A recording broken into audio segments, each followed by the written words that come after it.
Lecture 2 in Module 1 deals with conventional techniques for evaluating phosphorus release from soils. Now, before we can actually look into the techniques for evaluating P release from soils, we need to get the soils themselves. So how do we do this? So we will first look at the field soil sampling, and we'll look at soil sampling both for uplands and wetlands. In this module, Module 1, we will be looking at field soil sampling, that is how to sample and prepare a soil for analysis. This constitutes Lecture 2, which is actually this lecture. This lecture will be followed by understanding laboratory techniques for evaluating phosphorus dynamics in soils and sediments. Lecture 3 will deal with water-soluble P and soil test P, and Lecture 4 on oxalate extractable P, iron oxide extractable P, and total P. In Lecture 5, we will look at soil P fractionation procedures.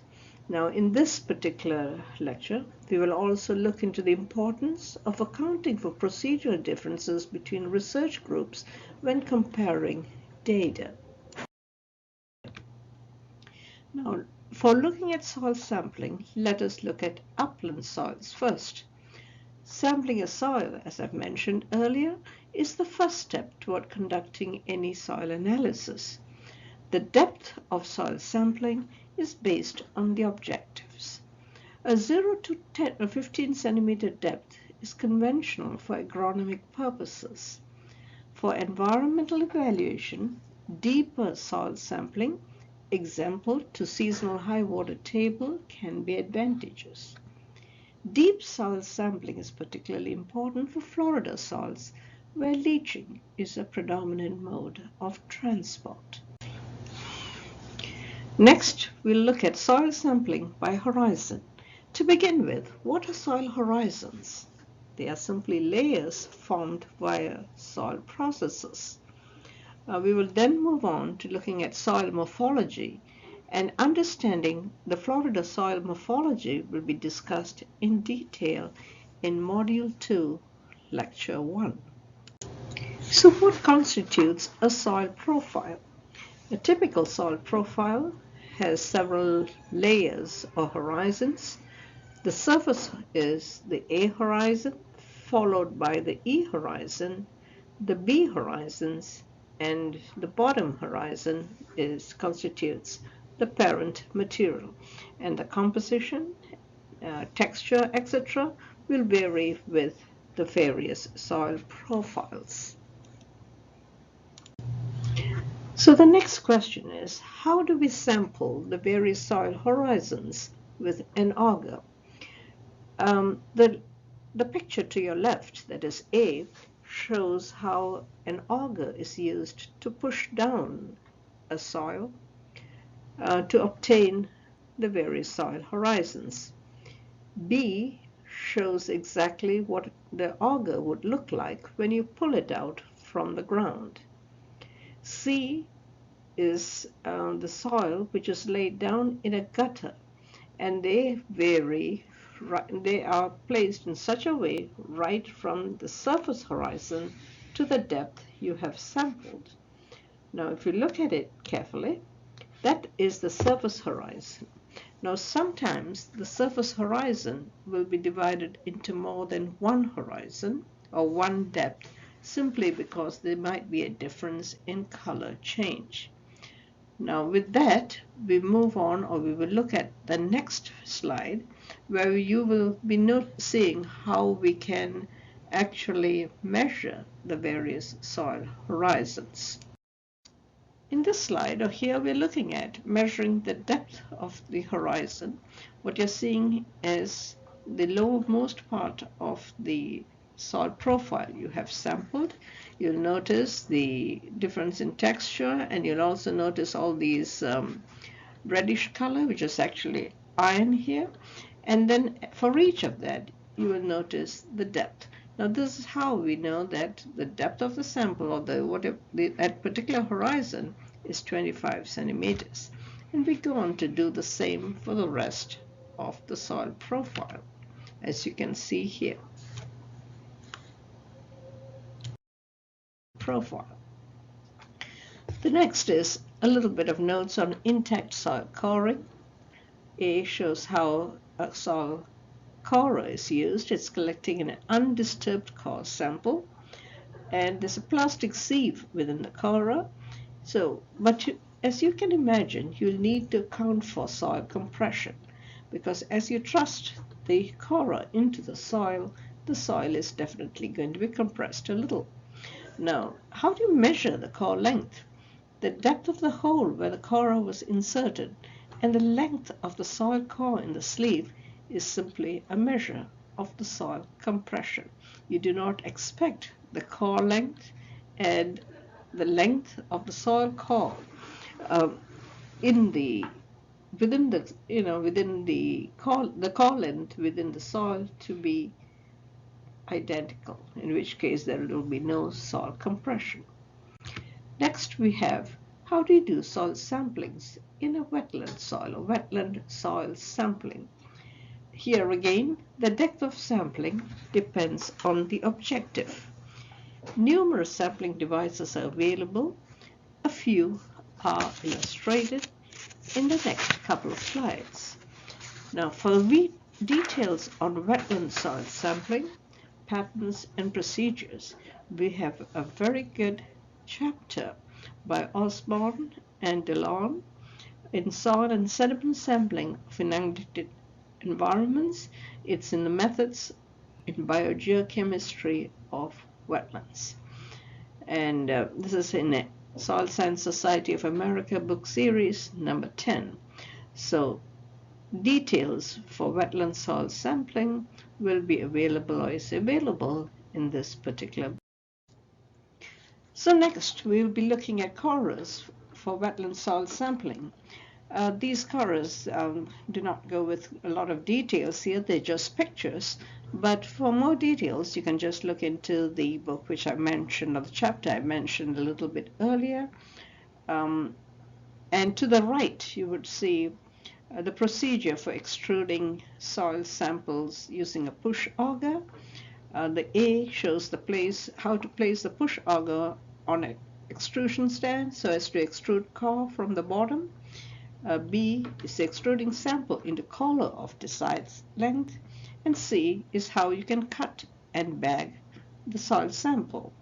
And this is the same sample that you will be noticing later, where you have actually bagged the samples prior to taking it to the laboratory for analysis. We move on to another type of corer, that is the Russian peat borer.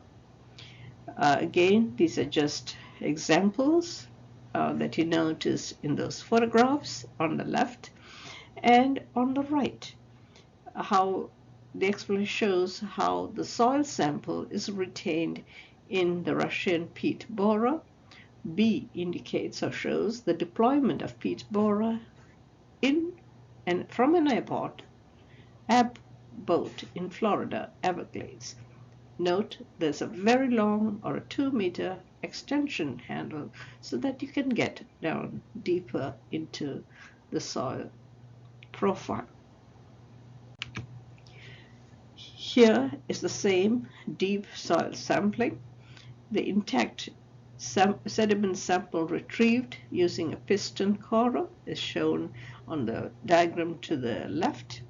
Deploying a piston corer from a small vehicle is shown on as B, and C is a close-up of piston corer, head, tube, and cabled piston.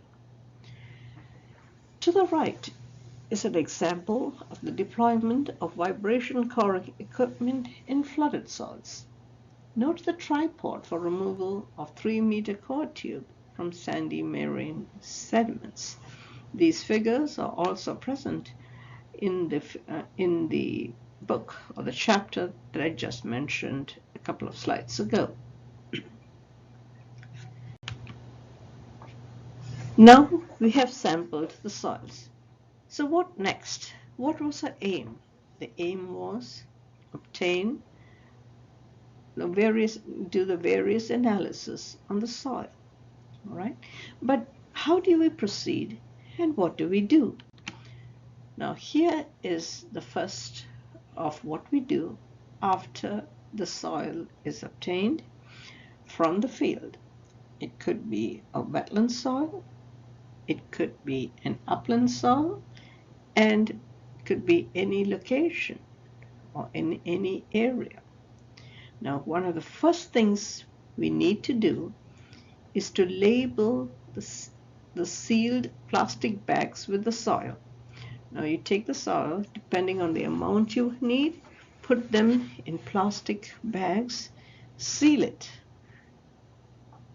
and then we need to note on the outside of the bag the location name, such as the site ID, and any other pertinent information, which would obviously vary from location to location and for the purpose of your soil sampling. Then obviously the next important thing is the depth of soil sampling. Whether it's a 0 to 15 centimeter depth or the 15 to 30 centimeter depth, and so on and so forth, they must be recorded on the label sealed plastic bags. Then also on the label we need to indicate the date and time of sampling, as well as who the persons were who collected the sample. Now you may have just a couple of people, or you may have a whole group of people as you go soil sampling, and it may vary from location to location. Even if a whole group goes to one place, they may be breaking up into 2 or 3 different groups to do the soil sampling. So what we need to do is, for each bag, we need to identify the person who did the soil sampling, who basically collected the sample. Could be a person or persons. Now here on the right of the slide, you're showing how the wet soil is sealed in plastic bags.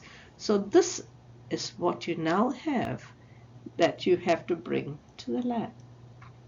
Now, to bring it to the lab, you have to keep the plastic bags in a cooler on wet ice at 4 degrees centigrade, and then transported to the laboratory as soon as possible. In other words, anything collected in the fields and refrigerated should remain at the refrigerated temperature until it is brought to the lab. And then the soils are placed in a refrigerator at 4 degrees Celsius. And the soils should be air dried as soon as possible thereafter.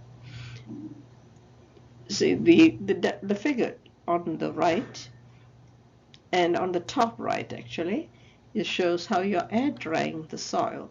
The quantity of the soil that you'll be air drying is the soil that is available, that you have picked up from each bag.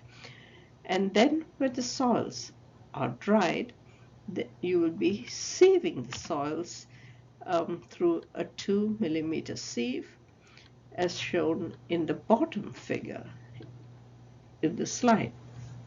Now, the soil, after sieving through a 2 millimeter sieve, is now ready for the various analysis that you'll be doing in the lab.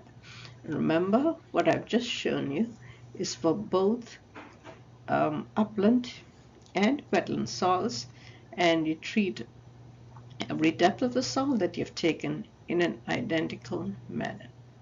Thank you.